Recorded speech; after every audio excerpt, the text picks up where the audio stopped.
बिस्मिल्लाहिर्रहमानिर्रहीम अस्सलामु अलैकुम वरहमतुल्लाहि वबरकातुहू। Welcome to online classes Iqra Huffaz boys secondary school. अज़ीज़ तलबा, आज की क्लास में हम आपको खुशामदीद कहते हैं। आज हमारा यूनिट नंबर 11 स्टार्ट हो रहा है, जिसका नाम है expansion of solids and liquids. Expansion of solids and liquids, नाम से ही जाहिर है कि हम सॉलिड्स और लिक्विड्स की एक्सपेंशन के बारे में आपसे बात करेंगे। जब हम इस बात का तस्करा करते हैं कि कोई सॉलिड एक्सपेंड हो रहा है, तो वो कैसे एक्सपेंड हो जाता है, वो रीसाइज कैसे हो जाता है, उसका वॉल्यूम कैसे इंक्रीज कर जाता है, और अगर उसकी लेंथ है तो लेंथ कैसे बढ़ जाती है, उसकी ब्रेथ, उसकी हाइट किस तरह से अपने साइज से ज़्यादा हो जाती है, ये एक सवाल है। अब इस पे कौन से ऐसे अवामिल, कौन से ऐसे फैक्टर्स इन्वॉल्व हो रहे होते हैं जिससे ये सॉलिड जो है वो अपने साइज को रीसाइज कर लेता है और इंक्रीज हो जाता है, एक्सपेंड हो जाता है। सबसे अहम तरीन चीज इसमें टेम्परेचर है। जब हम किसी सॉलिड को हीटअप करते हैं, उसका टेम्परेचर राइज हो जाता है, तो टेम्परेचर राइज होने की वजह से वो उसका साइज बढ़ जाता है। अब ये कैसे बढ़ता है, इसको हम अभी डिस्कस करते हैं। दूसरी बात जो यहां पर आ रही है वो है लिक्विड्स की एक्सपेंशन। लिक्विड्स की एक्सपेंशन में भी ऐसा ही होता है कि जब उसको हीटअप किया जाता है तो उसका साइज बढ़ जाता है, जब कूल डाउन किया जाता है तो उसका साइज यानी वॉल्यूम उसका कम हो जाता है। बात दरअसल ये है कि इन दोनों का ताल्लुक इनके मॉलिक्यूल्स है। मॉलिक्यूल्स पे क्या इंपैक्ट पड़ता है? जब किसी भी सॉलिड की हम बात करें तो सॉलिड को जब हीटअप किया जाता है तो उसके मॉलिक्यूल्स वाइब्रेट करना शुरू कर देते हैं। वैसे तो सॉलिड बिल्कुल अपनी जगह पे इस तरह से पैक होता है, उसकी बॉन्डिंग इतनी ज़्यादा टाइट होती है कि वो अपनी जगह सिवाय ड्रिफ्ट करने के और कुछ भी नहीं कर पाते।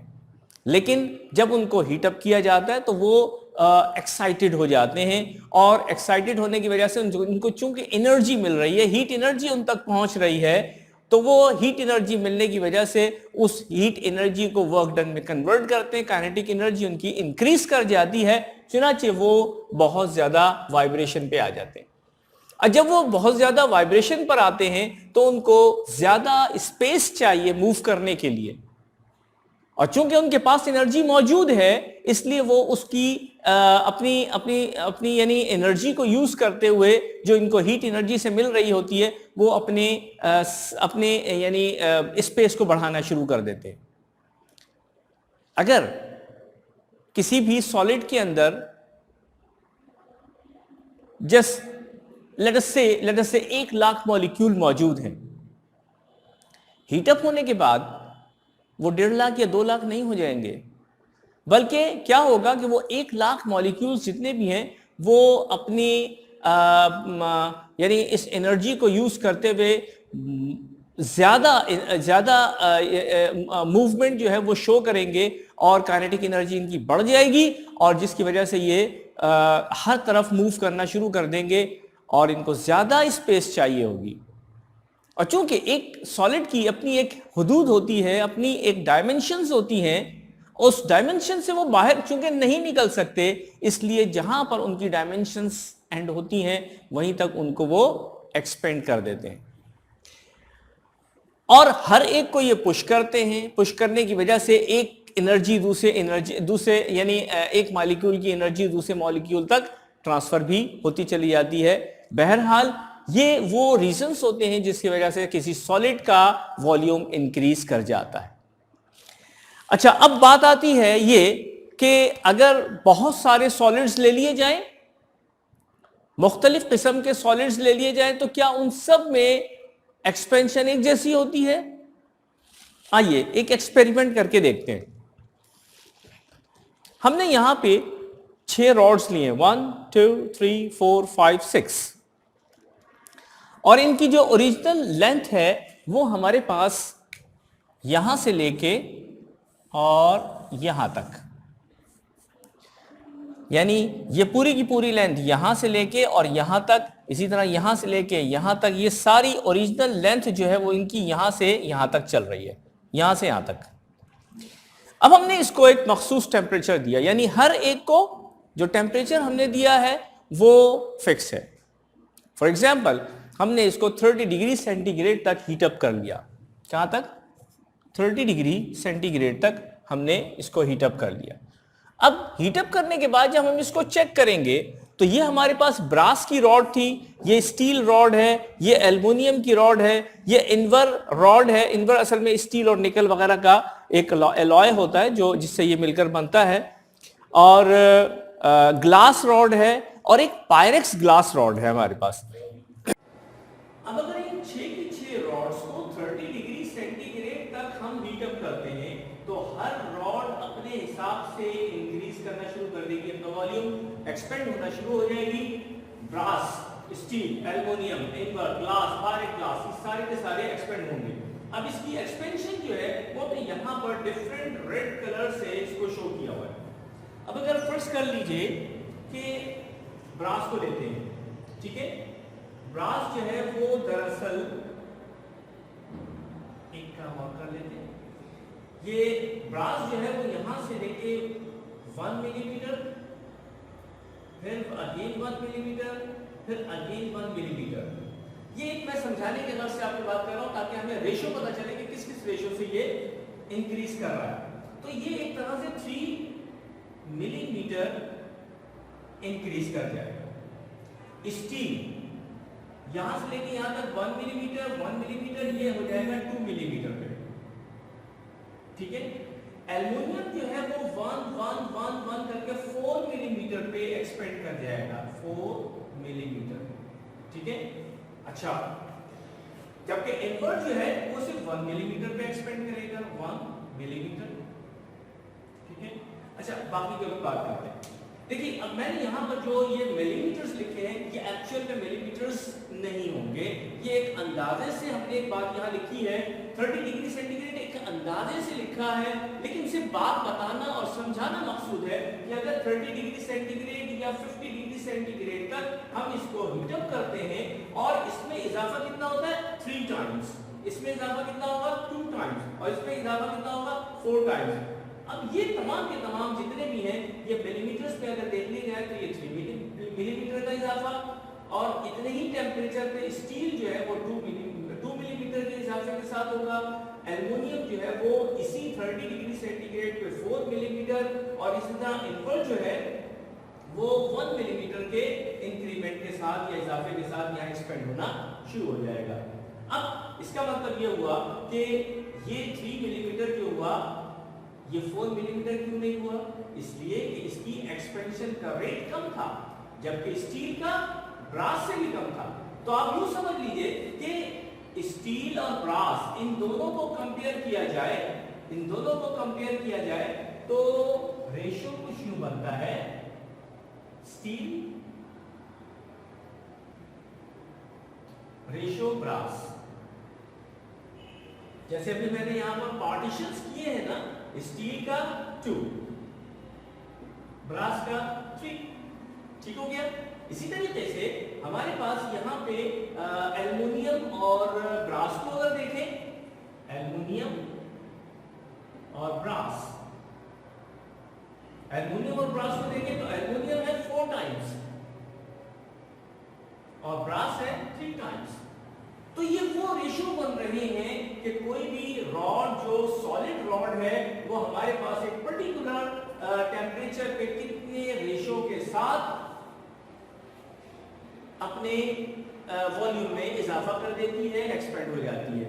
तो ये हमारे पास इस तरह के हम बहुत सारे निकाल सकते हैं। इन्वर्ट का इसके साथ निकाल सकते हैं रेशो, एल्युमिनियम का स्टील के साथ निकाल सकते हैं। तो ये वो रेशो है जो हमें इस बात से यानी इस बात में मदद देता है समझने में कि कौन सा मटेरियल जो है, कौन सा सॉलिड जो है वो ज्यादा तेजी से एक्सपेंड कर रहा है और कौन सा कम तेजी से आहिस्ता आहिस्ता एक्सपेंड कर रहा है।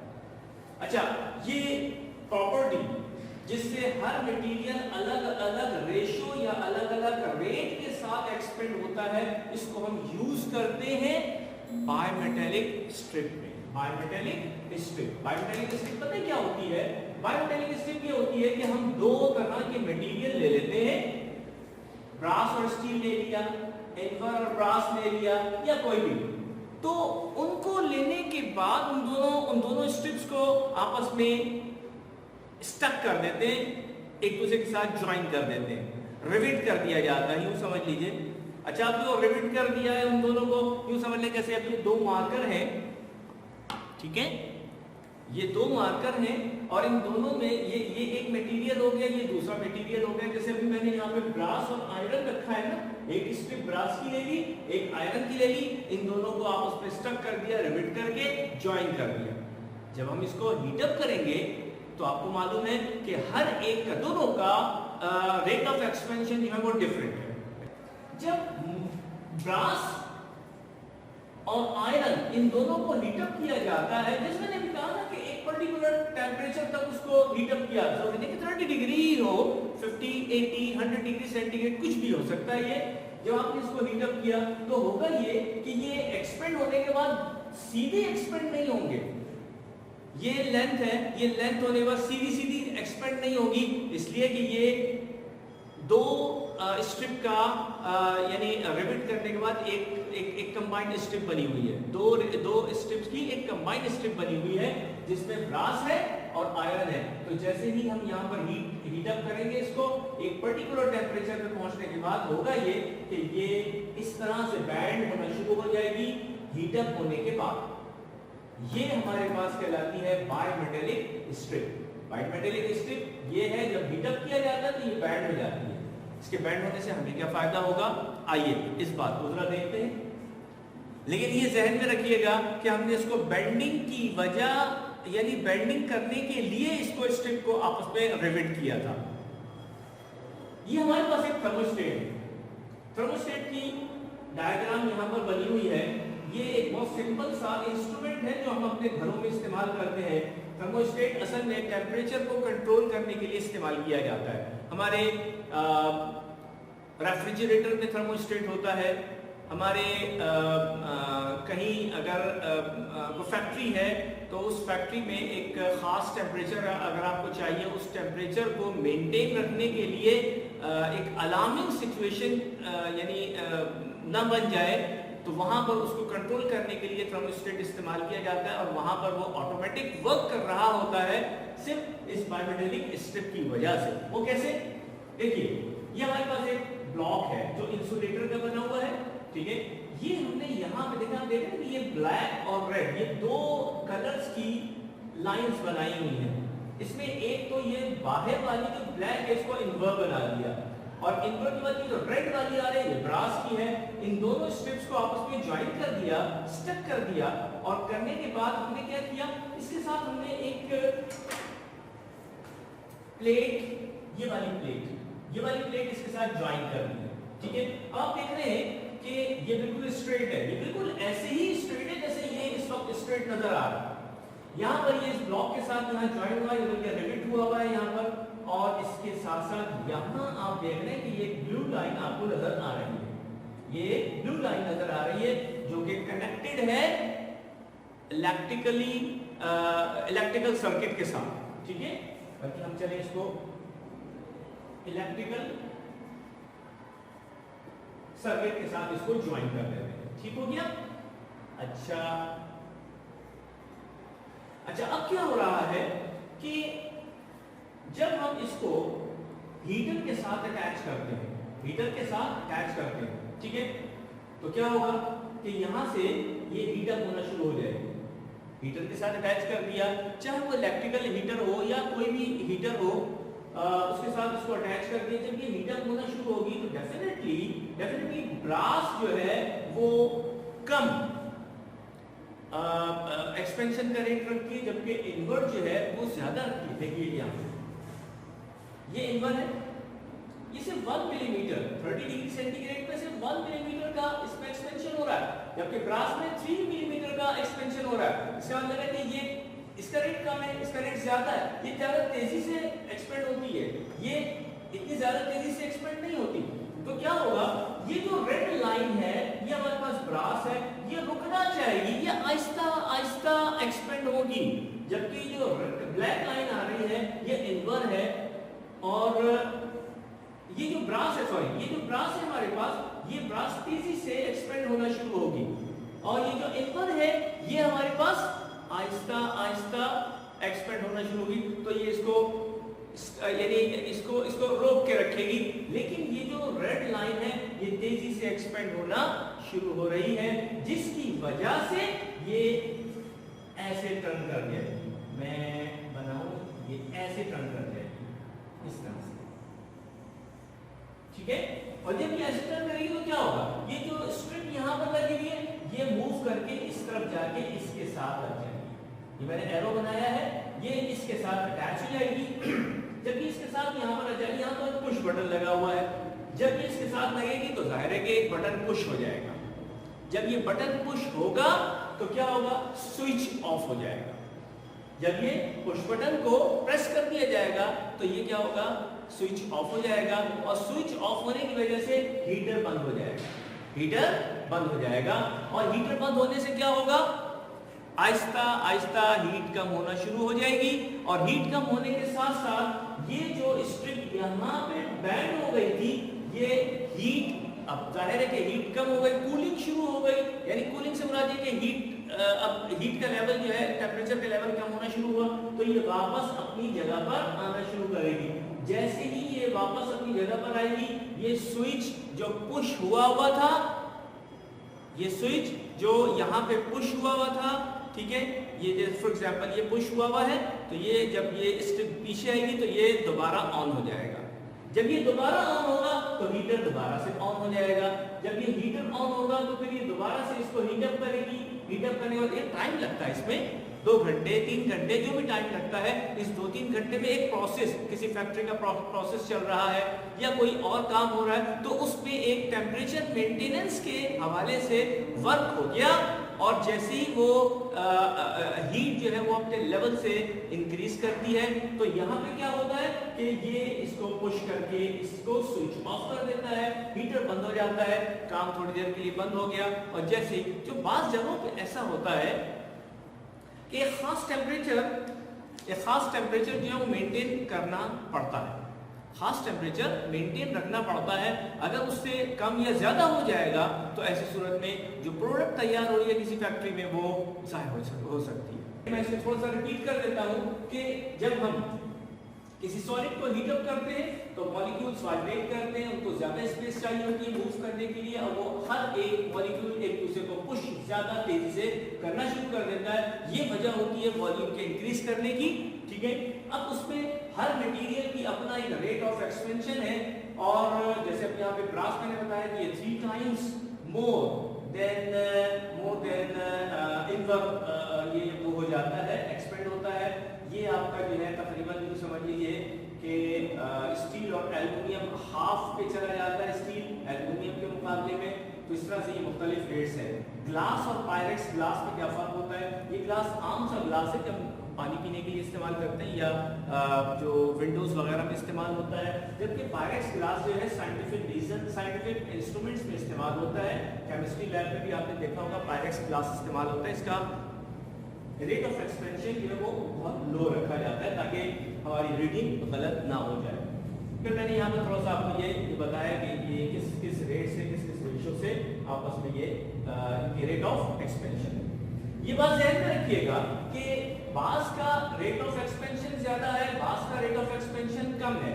जिसका रेट ऑफ एक्सपेंशन ज्यादा होता है, जिसका रेट ऑफ एक्सपेंशन ज्यादा होता है वो हमारे पास ज्यादा तेजी के साथ टर्न करता है। जो समझ ले हीटअप होने पर जिसका रेट ऑफ एक्सपेंशन ज्यादा होगा वो उस तरफ टर्न कर जाएगा। अच्छा, क्या होता है कि हमने यहाँ थर्मोस्टेट आपको बताया, थर्मोस्टेट का पूरा स्ट्रक्चर आपको बताया।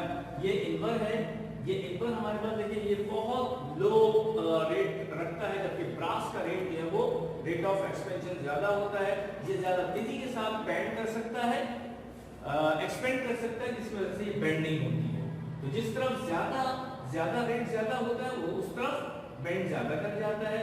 तो ये बायमेटालिक स्ट्रिप की वजह से ये इधर बैंड कर जाएगा। जो पुश बटन का मैंने आपको फंक्शन बताया, ये पुश बटन जो है जब ये बैंड करेगा तो पुश बटन दब जाएगा, हीट ऑफ हो जाएगा, हीटर ऑफ हो जाएगा। जब हीटर ऑफ हो जाएगा तो हीट आना बंद हो जाएगी, ये वापस अपनी पोजीशन पर आना शुरू कर देगा और जैसे ही वापस अपनी जगह पर आएगा तो ये पुश बटन को छोड़ देगा और फिर उसके बाद हीटर ऑन हो जाएगा। So this is the process in which we control the heat of the environment when we are preparing or producing something in the factory। ठीक है, तो ये हमारे पास एक टॉपिक है जो एक्सपेंडिंग सॉलिड्स के हवाले से। इंशाल्लाह अगले लेक्चर में भी हम आपको इसके बारे में थोड़ी सी और डिटेल बताएंगे। उस वक्त तक के लिए इजाज़त दीजिए। अल्लाह हाफिज़। अस्सलाम वालेकुम रहमतुल्लाहि।